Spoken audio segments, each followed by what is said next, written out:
Hello, and welcome to the CDO Magazine interview series. I'm Jeff Strane with SHI International, and we are partnering with CDO Magazine, MIT CDOIQ, and the International Society of Chief Data Officers in a series of interviews. Today, I have the pleasure of talking with Ron Zochalski, CTO and CISO, CISO in Lake County Government, Indiana. Hello, Ron. Tell me a little bit about your roles in Lake County and your faculty position with the Indiana University Northwest. Well, thank you. I with Lake County, my job is multifaceted. I work directly with pretty much they don't call that in government, but it's basically the chief operations officer. So I essentially handle all the technology related issues. And basically in my domain, I handle physical security and information security. And we're going to digitize. We've gone on a digital roadmap. We've digitized a lot of our paper processes, not all of them. On the court, I've mainly been focused on the court side. I handle on the juvenile side, and it's been pretty fascinating. So I'm upgrading systems that haven't been upgraded in 23 years, and Wow. And we've done e-filing, electronic filing for attorneys. That was when I first started. We've done a lot of stuff with security issues as far as access to our own systems internally, as far as for the court documents, because I've automated. When the pandemic hit, I was smart enough to start to mobilize a lot of the areas. So they were very lucky as far as being able to do court calls virtually because there were no licenses to be had. Wow. Especially so.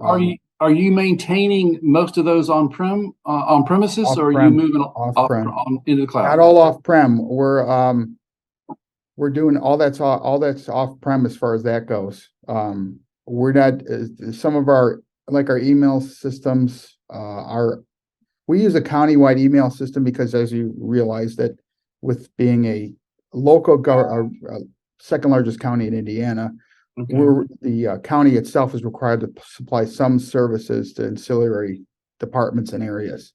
They can provide economies of scale, but they still have their own individuality. And obviously, with the court side, that's a whole legal entity by itself. Right.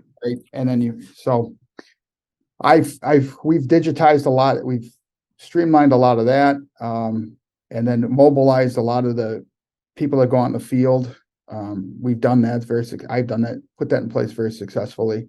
We've with the virtual courts, since some of the transition back, we've had a lot of success with people attending court because they don't have to travel. Because believe it or not, within an area, it might take them 45 minutes in the county to get to a court call, depending on transportation issues with any of the people coming to court. We handle a lot of cases. And I can only imagine the backlog, with the last number of years that have shut courts down for a long time. Yes, but we were able to keep going without a blip. We also got the actual data center that's used by the county got hit with a ransomware. I had some of our systems in there, and we basically were able to run without a blip because of some of the procedures I had put in and the processes I put in. Otherwise, we'd have been doomed. So to say the least.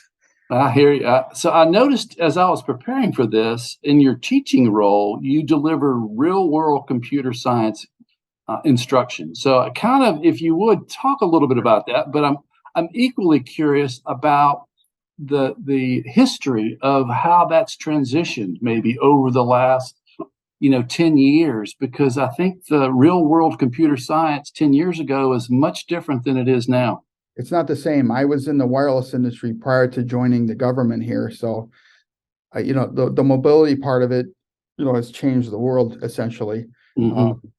So what's happened is what I try to do is, there's always been the fight between academia and the practitioners, right?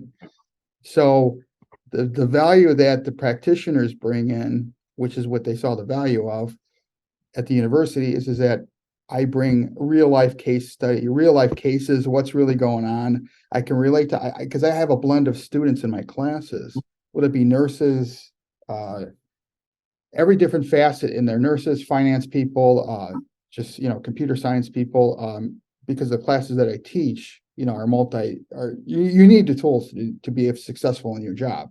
Everything right now requires a computer system, but computer science is involved to not just, before it said, well, this is the only system you can buy. And guess what? You have to conform to how the system works. As to now, it's more flexibility is how I work, as an organization. So I brought in my personal finance classes, I brought in actual, I brought in a dealer into the case to show you how to really cut a deal on a car. Okay.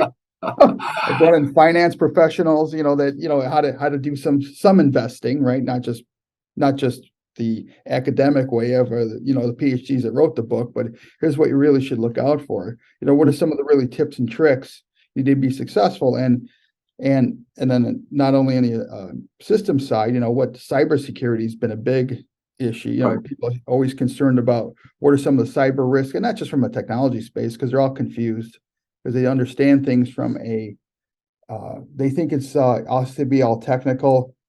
I write job descriptions that are non-technical, just basic keeping track of technology itself, who's got access to what, how, what's their, are they updated and everything, tools can only do so many things. So if I taught the full gamut from hardware and software into the actual software implementations, and I would solicit stories from, like, say, nurses who worked with Allscripts and Epic and say what they liked or disliked about the systems and the processes. So it's pretty fascinating. I get an education myself on what the real issues are, as opposed to what the marketing brochures say. Well, and that's really interesting because given the breadth of the backgrounds, I guess, of the students, the use cases are they're so different. Yes. The themes are probably very similar, but the actual use cases can be very different. Yes, and they find a different way. They finally understand, if they're in a technology course, they understand what it takes to develop a website or create an application. Yes. What's the process involved in it? Oh, no, they really have to know that there's no real magic that's going on. Yeah, and the workforce, the computer science workforce is just there's such a desperate need. So I completely applaud your digging in and helping that out. Thank you. I'm trying to do a cybersecurity course now, that program that involves 3 separate schools, which is totally unheard of. I got the computer science business school and the actual the SPIA program, which trains a lot of law enforcement, because they're undereducated as far as technology goes, and they run across. Well, that sounds like a wonderful program, and the more collaboration between the different disciplines, I would think only better. Yeah, and I'm trying to. It's not off the ground yet, but because there's a lot of things in academia you got to do a lot of workarounds, but it's a journey within academia. It is. Well, I really have enjoyed this, Ron. It's been a true pleasure. And again, thank you for joining me today. And please visit cdomagazine.tech for additional interviews.